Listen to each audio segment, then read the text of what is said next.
Nelson Hidalgo Moleiro, 75 anos, delegado registrador do 1º Subdistrito de Santos, estado de São Paulo, uma cidade maravilhosa. Tô na luta lá, né, enfrentando algumas dificuldades impostas aí por custos, né, que são muito altos, e a receita acaba minguando de vez em quando, né, porque são nos impostos mais altos gratuitos, né, que não podem ser compensados, mas estamos lá. Bom, eu entrei como garoto no cartório, eu tinha 13 anos de idade, isso já vai para 63 anos de cartório. E aí em 1966 eu fiz aquele exame de escrevente, né? Que antigamente era feito um exame perante o juiz corregedor e ele nomeava 2 oficiais ou tabeliães para fazerem perguntas, pedirem informações, pedirem para praticar atos, né? Era assim que se passava de auxiliar para escrevente.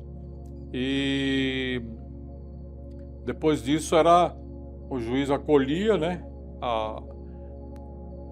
homologava e mandava para o corregedor-geral. O corregedor-geral publicava no Diário Oficial a homologação. Isso a gente se tornava escrevente habilitado. Aí depois o titular do cartório, quando bem entendesse, fazia um termo de autorização e podia determinar os atos que você estava autorizado, ou todos os atos praticados pelo cartório ou alguns atos. E depois disso eu acabei prestando serviço a pedido do juiz corregedor lá da cidade de Palmital, onde eu já era em 69 eu fui para oficial substituto, né? Oficial maior na época, hoje é substituto. E depois um juiz corregedor, Dr. José Carvalho Pinto, que era sobrinho do governador Carvalho Pinto, me nomeou como interino para trabalhar meio período num distrito lá, município, que hoje o município chama-se Platina. E aí prestei serviço lá 4 anos. Aí vagou o cartório que eu estava na cidade de Palmital, né, do Registro Civil, em 1982. Aí eu fui beneficiado por uma emenda constitucional, eu e muitos no Brasil todo, né, que quem tinha mais de 5 anos de substituto na mesma serventia se efetivava no cargo de titular, sem concurso. E aí eu fui beneficiado, me tornei oficial do cartório de Palmital, e depois em 81 eu fiz concurso, que vagou os cartórios, né? Teve um concurso grande no estado, e tinha os cartórios que me interessavam, que eram próximos de Palmital, né? Que eu tinha filhos pequenos, tudo nas escolas em Palmital, não queria sair de Palmital. E aí, naquela época, você se inscrevia, depois de passar pela prova, aprovado, tudo, você podia escolher 3 cartórios. E essa lista tríplice era para o governador do estado, e o governador nomeava você em um desses 3, e outros colegas que tinham passado no concurso para os outros 2 cartórios. E eu pleiteei o cartório de Assis, em primeiro lugar, que era mais próximo de Palmital, em segundo Ourinhos e em terceiro São José dos Campos. Aí acabou saindo o cartório de Assis para mim, né? Aí eu assumi em 82 o cartório de Assis.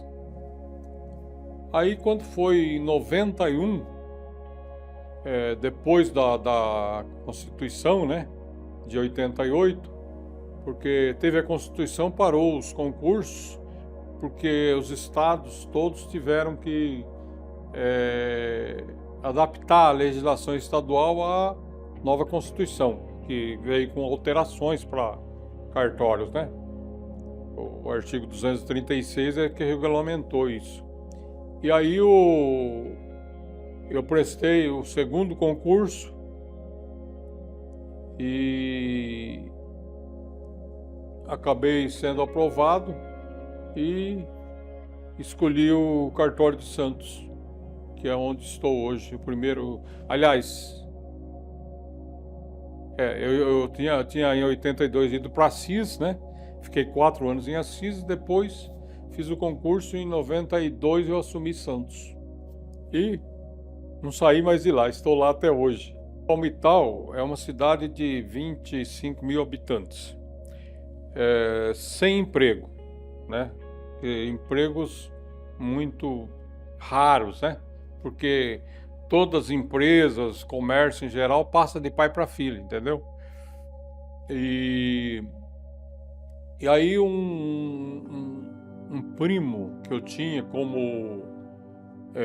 ele era na época oficial maior do registro de imóveis.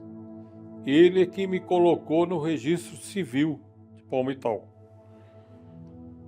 E aí eu aprendi datilografia no cartório, né? E fui crescendo dentro do cartório, estudando. Estudava à noite, porque durante o dia não dava, porque eu trabalhava. E aí fui tomando gosto e fui ficando e fiquei até hoje. Foi naquele período, existia muita... não havia aceitação dos interinos do concurso. Eles queriam de qualquer forma se manter no cartório, né? Lutavam com todas as forças. Eu, quando cheguei lá em Santos, tinha 28 funcionários e aí o interino, aquela cara feia comigo, né? Porque ele estava, como houve aquela paralisação da Constituição, que saiu em 88 e até começar os concursos, ele ficou de interino 4 anos, porque o titular do cartório dele tinha sido aposentado compulsoriamente, né? Do cartório de Santos, José de Azevedo Canto. E então ele me criou vários problemas, entendeu? Mas não foi só para mim, né? Outros colegas tiveram problemas também, inclusive o caso da Praia Grande, que o Oswaldo Bersó, que era o interino, matou a tiros o José de Moraes, que era meu amigo de Assis, pegou o cartório da Praia Grande naquele concurso. E ele acabou matando o José porque não queria abrir mão do cartório, né? Muito rentável o cartório da Praia Grande de registro de imóveis, né? Até hoje. Mas eu pulei uma pequena parte, eu fui político lá em Palmital, cheguei a vereador, né?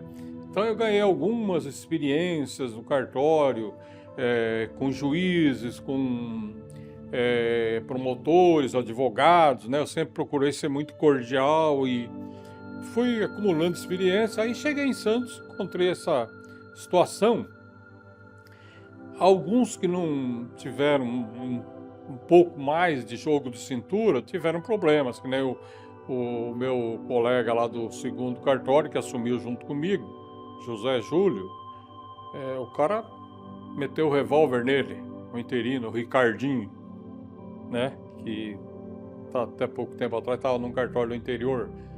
Ele pôs um revólver. O juiz corregedor, Dr. Miguel Petroni, que hoje é desembargador aqui no tribunal, me nomeou, a mim e mais um outro colega lá, para a gente intermediar o negócio lá. Porque o cartório, a situação dele estava muito, muito pior do que a minha, né? Mas aí eu fui administrando, falei com o Nilson, que era o interino, falei, olha, desses 28 eu já Isso fazia 3, 4 dias que eu estava ali. Eu primeiro cheguei e dei uma folha de papel com linha para cada um. Eu falei, quero que você escreva nome, idade, estado civil, naturalidade e o que você faz aqui no cartório. Aí eu separei 18. Falei, esses 10 aqui o senhor pode dispensar. Mas vai fazer falta. Falei, aí já é comigo. Só estou mandando o senhor dispensar. O pessoal recebia meio salário mínimo. Pra você ver como é que era. A doutora Alcione, que era diretora da corregedoria lá de Santos, quando eu fui entrar em exercício lá perante o juiz corregedor, ela falou, aquele cartório tem 7 caixas, hein, doutor? O senhor vai encontrar um ninho de cobras, né? Ela me deu uma força terrível, sabe? Entendeu? E realmente tinha, né? Porque todo mundo recebia dinheiro e a maioria não trazia para o caixa, entendeu? Aí eu centralizei a minha ex-mulher, que nomeei ela escrevente, o juiz me ajudou lá, né? Aí pus ela no caixa, falei, quero ser com pulso firme aí. Fez pedido no balcão, traz o pedido aqui. Você vai pagar aqui e você vista, a pessoa vai pagar, você vista o pedido, autorizado e rubrica. Aí você libera para o funcionário. E assim foi feito. E nessa saíram mais uns 2 ou 3, né? Que estavam mal acostumados, né? E aí regularizei o salário de todo mundo, levei sempre em contato com o juiz corregedor, né?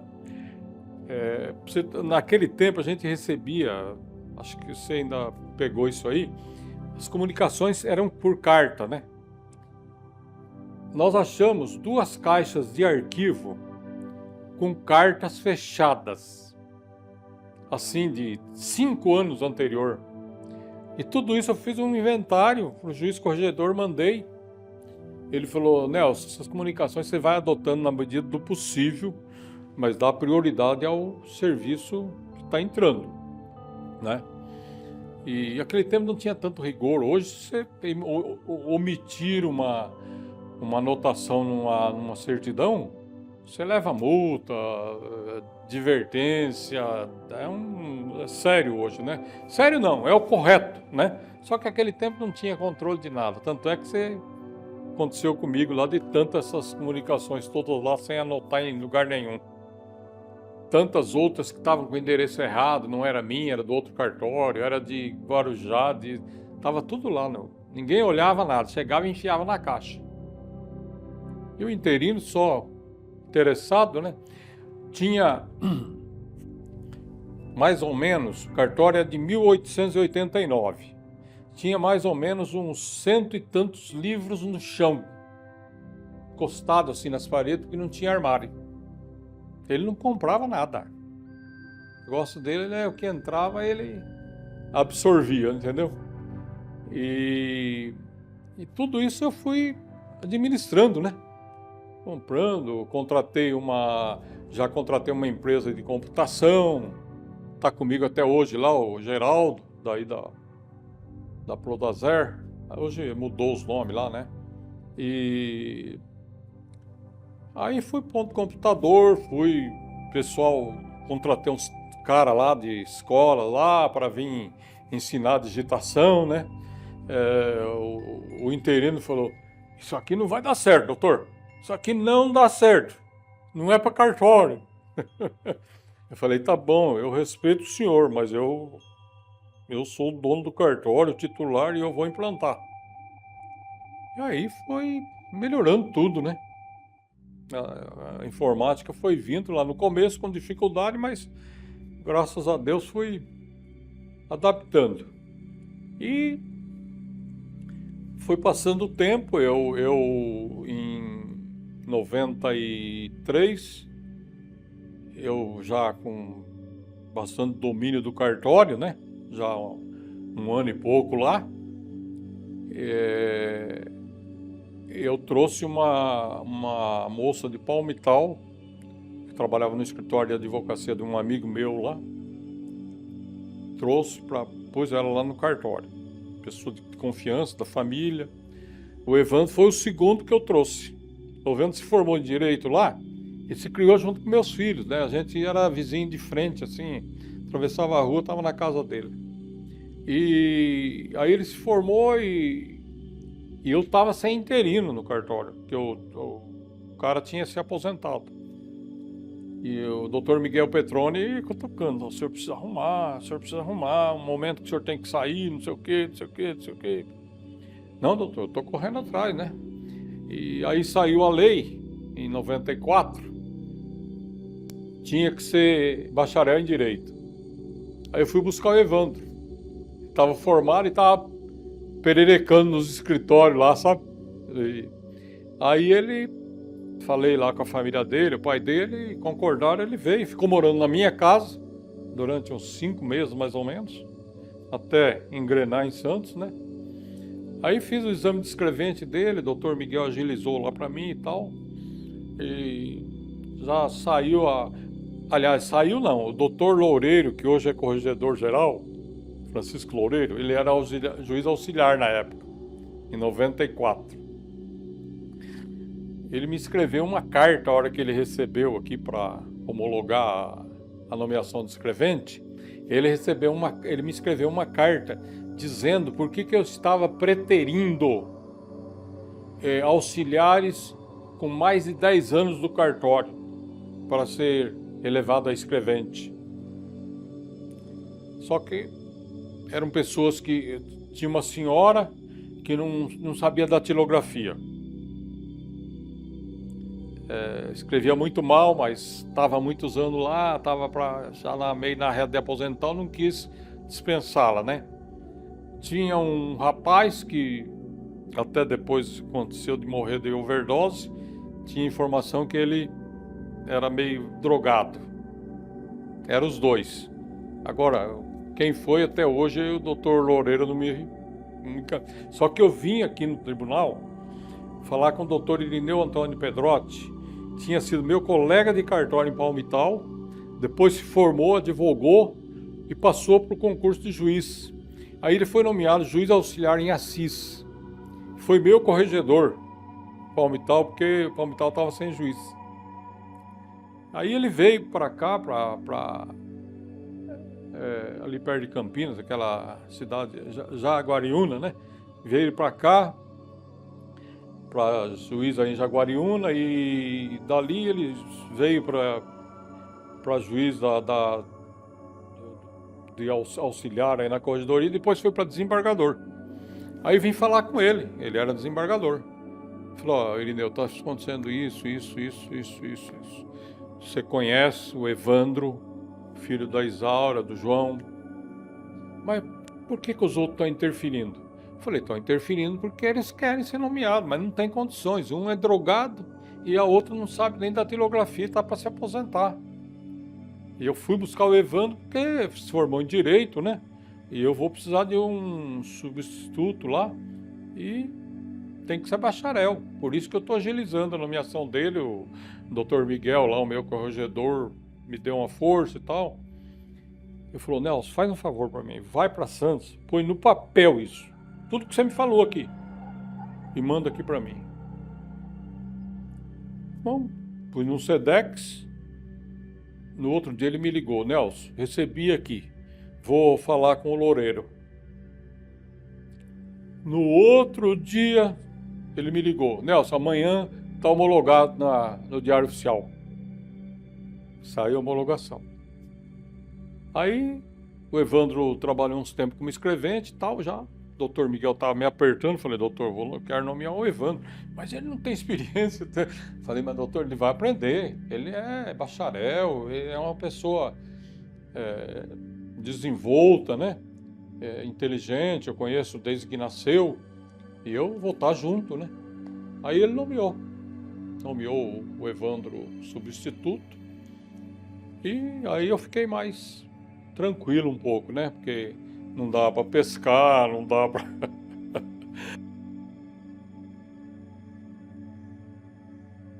Valeu a pena. Valeu a pena porque nesse período eu pude começar a frequentar as associações Associação do Serventuário da Justiça na época. José Maria Siviero era o presidente, o falecido Bernardo Francês, enfim, Paulo Vanpré. E eu frequentava as reuniões da associação que só tinha a Noreg, né? E depois é que foi criando primeiro criou o Colégio Notarial, depois o IRIB, a ARISP, o Instituto de Protesto e finalmente criou a ARPEN, né? A ARPEN não tinha recurso, não tinha de onde tirar, a gente lutava ali com sacrifício, com contribuições, tudo que a gente tinha que fazer, a gente tinha que...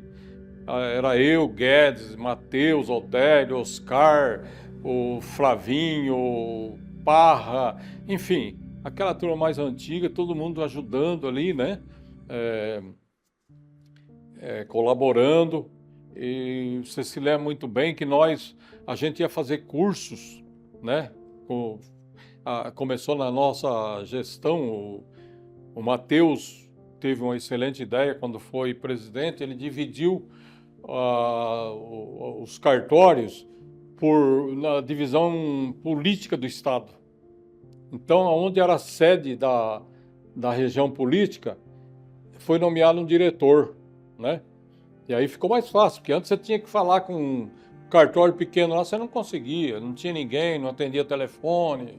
Então, aí ficou na nossa gestão, já pegamos isso, e aí começamos a fazer os cursos, né?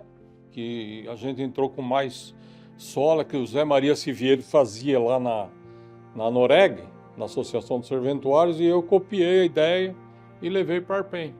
Fazíamos apostila no mimeógrafo, até emprestado, né? Me lembro, nós fomos a registro, chegou lá o dono do posto de combustível, lá emprestou para a gente, lá né? E você estava ali junto, a gente levava sulfite, comprava aqui caixa em São Paulo, levava para poder fazer as apostilas, né? Então foi uma experiência muito grande para mim. Fizemos um trabalho bom em favor da classe, eu reputo, porque com muita dificuldade, né? Nós conseguimos trabalhar muito, né? A Branca ajudava bastante ali também na ARPEN, né? Na sede, né? O que marcou foi o apoio que eu tive de vocês e dos colegas.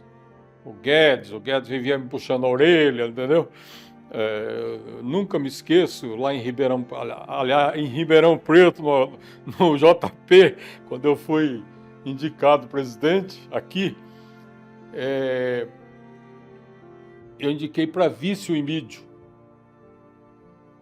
O Matheus e o Guedes me pegaram no canto, mas não pode ser vice, Nelson.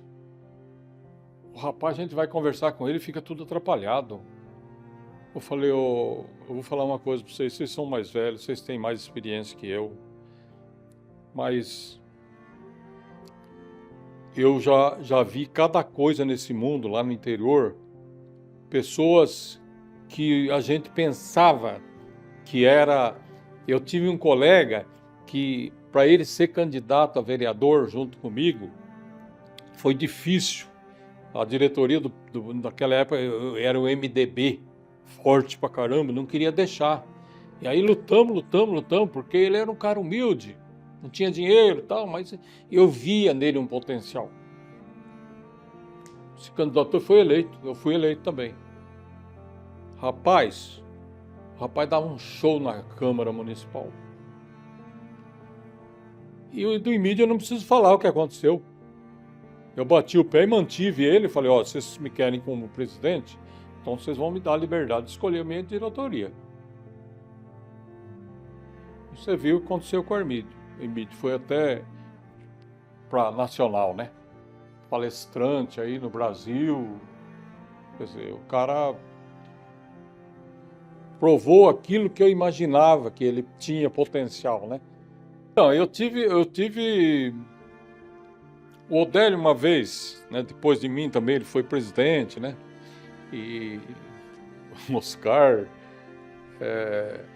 E aí eu tive uns problemas lá, né, com casamento, acabei me separando, né?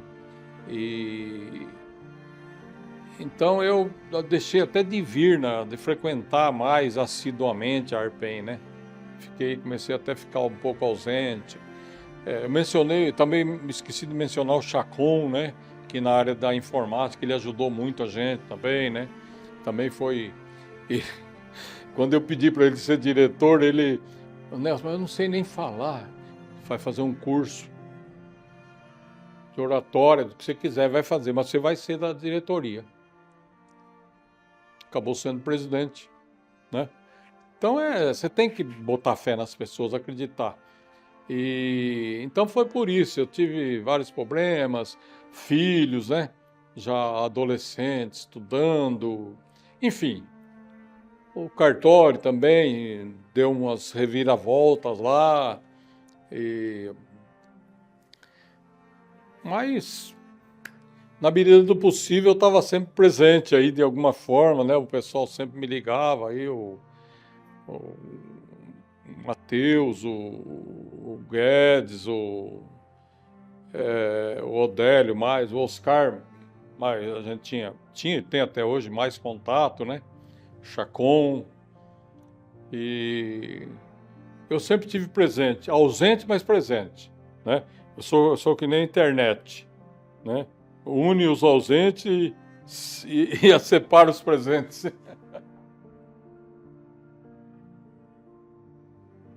Olha, a Arpen para mim foi um marco na minha vida, porque através da Arpen todos os registros civis foram crescendo. Na minha gestão, você se lembra, nós compramos 200 e tantos computadores do Geraldo, pagamos à vista, preços bem, e ele saiu instalando computador aí nos cartórios pequenos para os caras pagar, o preço que nós tínhamos pago à vista, pagava em 36 vezes, né? Foram, acho que 250 computadores que nós mandamos para os cartórios do interior aí. Então isso foi por quê? Por causa da Arpen. Se não existisse a associação, a gente não conseguia fazer isso. E eu acho que a união da classe também. A classe passou a ser mais unida, se conhecendo melhor, né? E, por exemplo, hoje eu vim aqui, eu conheci pessoalmente uma pessoa que eu já admirava, a Isolda, né? Que ela é bastante ativa aí nas redes sociais, né? Ajudando, orientando, dando pitaco, né? E hoje fiquei conhecendo ela pessoalmente, né? E então é bom a gente participar, né? Mas a Arpen, ela modificou os cartórios. Do registro civil, principalmente, ela foi um marco regulatório para o registro civil, porque é claro que os anteriores a mim, a Marlene, o Guedes, o Matheus, o Odélio, depois de mim veio, aliás, o Oscar também teve antes de mim, e depois de mim vieram porção também, quer dizer, todo mundo trabalhando para cada vez crescendo mais. Depois foi criada a Arpen Nacional, né? Que aí então cresceu mais, porque aí já passamos a ter mais contatos em Brasília, né? Que é o centro das negociações, né? E então para mim a Arpen foi importantíssima associação para todos os cartórios do estado de São Paulo e até para outros cartórios do Brasil, porque muita coisa que se implantou aqui na nossa Arpen foi para fora, entendeu? Então, muitos colegas de outros estados conversávamos, né? Eles agradeciam, né? Vieram muitas vezes alguns aqui, né? Paraná, de Minas, do Rio Grande do Sul, vieram aqui para ver como é que a gente estava fazendo as coisas, os atos, Mas, para mim, a Arpen é a chave de ouro dos cartórios do Registro Civil. O Registro Civil hoje é minha vida.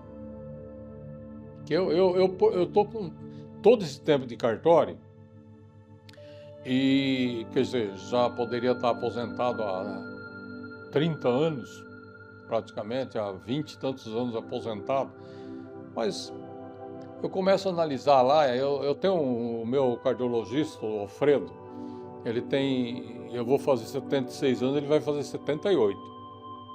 Mas é um cara da hora, assim, sabe? Faz congresso, vai pro exterior, o cara é preparado. Eu falei para ele, Alfredo, eu acho que eu vou me aposentar e vou pescar, vou morar em Corumbá, só para pescar. Ele falou, não faz isso. Você se lembra que há uns 3 anos atrás eu me aposentei, fechei o consultório, fiquei 3 meses e reabri. Eu tava ficando louco. Nelson, a gente está acostumado a trabalhar, conversar com as pessoas, orientar, ajudar. Eu não consegui ficar sem. Você acompanhou isso, você sabe, faz 30 anos que você está aqui no meu consultório. Você lembra quando você se aposentou, você até me ligou, dando os parabéns, mas porra, Alfredo, e eu vou para onde com o meu coração, né? Vou entregar meu coração para quem? Né? Você até me indicou os cardiologistas aí que acabei indo em alguns, né? Mas você vê, eu voltei. Então o seu juiz corregedor dá plena liberdade para você. Você já falou para mim. Eu vou no cartório 2h30, 3 horas, 3h30. De manhã eu não vou mais no cartório. Sábado eu não vou no cartório. Tudo em eu tenho o Dr. Frederico, corregedor, eu tenho o zap particular dele, o celular particular dele. Nós criamos um grupo, eu, ele e o Aldir, entendeu? Registro Civil de Santos. E a gente se comunica por ali, ele orienta a gente consulta ele, entendeu? Então a gente tem plena liberdade, eu e o Aldir. Então ele falou, você vai se aposentar para quê? Você vai pescar, doutor, eu vou sair uma semana, vou tirar umas férias. Mas ele nunca falou não para você, nunca criou problema. Você vai se aposentar para quê? E os funcionários não querem também. Não querem que eu me aposente. Tem medo de vir alguém lá e não serem bem tratados, ou os mais antigos de serem dispensados. Esse problema de trabalhista, né? De estar assumindo, né? A responsabilidade trabalhista. E está até havendo um trabalho aí, parece que no CNJ, não sei, em algum órgão lá em Brasília, para ver se cria lá uma lei para ajudar os funcionários quando acontece de ser dispensado com a entrada de novo titular, né? No meu tempo a gente não dispensava. Dispensava sim, quando você via que estava com excesso, que nem aconteceu comigo lá, né? Mas os bônus continuaram comigo. Eu já aposentei uns 8 lá, ou 10, e ainda tem lá uns 4 ou 5 daquele tempo anterior a mim, né? Estão lá até hoje. E eles não querem que eu saia. Não, doutor, não aposenta, o senhor não precisa vir aqui. A gente faz tudo aqui pro senhor. E faz não, né? Eles passam, eu tenho central de câmeras.